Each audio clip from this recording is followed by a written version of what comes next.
ನಾನು ಮಾಡೋ salad ಯಾವುದಂದಿಕೆ guess ಮಾಡಿ ಕಂಬ. ನನಗೂ ಈ ಥರ ಎಲ್ಲ ಟ್ಯಾಲೆಂಟ್ ಇತ್ತಂದಿಕೆ ಇವತ್ತೇ ಗೊತ್ತಾದ್ದು. ಹಾಯ್ ನಮಸ್ಕಾರ, ಎಲ್ಲ ಹೆಂಗಿದ್ರಿ? ನಮ್ಮ ಕಂಪನಿಯಿಂದ ಲೇಡೀಸಿಗೆ ಡಿಫ್ರೆಂಟ್ ಗೇಮ್ಸ್ ಎಲ್ಲ ಆರ್ಗನೈಸ್ ಮಾಡಿದ್ದಿರೈತೆ. ಅದ್ರಾಗ ಸಲಾಡ್ ಮೇಕಿಂಗ್ ಕಾಂಪಿಟೇಷನ್ನು ಒಂದು ಗೇಮ್ ಆಯ್ತಾಯ್ತು. ನಾನು ಈ ಸತಿ ಸಲಾಡ್ ಮಾಡು ಕಾಮಡೆ ಬಿಡು ಅಂದಿಗೆ ಹೋದೆ.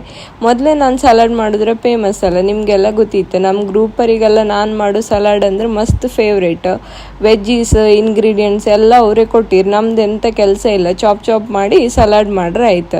ಹಾಗಂದ್ರೆ ಸ್ಕೋರಿಂಗ್ ಸಿಸ್ಟಮ್ ಎಂತ ಅಂದರೆ ಇಂಗ್ರೀಡಿಯೆಂಟ್ಸ್ ಕೊಟ್ಟದ್ದು ಮತ್ತು ವೇಸ್ಟೇಜ್ ಎಲ್ಲ ಜಾಸ್ತಿ ಮಾಡೋಕ್ಕಾಗ ಎಲ್ಲ ಕರೆಕ್ಟಾಗಿ ಯುಟಿಲೈಸ್ ಮಾಡ್ಕೊ ಅದೇ ಸ್ಕೋರಿಂಗ್ ಸಿಸ್ಟಮ್. ಹಂಗೆ ಟೇಸ್ಟ್ ಒಳ್ಳೆ ಇರ್ಕಂದಿಕೆ ಟೋಟಲ್ ನಾವು ಒಂದು 15 to 20 ಪಾರ್ಟಿಸಿಪೆಂಟ್ ಇದ್ದಿದ್ದು ಕಾಣಿ. ಎಲ್ಲ ಕರೆಕ್ಟಾಗಿ ಸಲಾಡ್ ರೆಡಿ ಮಾಡಿದ್ವು. ಲಾಸ್ಟಿಗೆ ಮಸ್ತ್ ಗಾರ್ನಿಷಿಂಗ್ ಆಗಿ ಮಸ್ತ್ ಚಂದ ಬಂದಿತ್ತು. ನಾನು ಒಂದು ಸುಮಾರಿಗೆ ಸಲಾಡ್ ರೆಡಿ ಮಾಡಿದೆ ಆಯ್ತು. ಇದ್ರಲ್ಲಿ ನನ್ನ ಸಲಾಡ್ ನೀವು ಗೆಸ್ ಮಾಡಿ.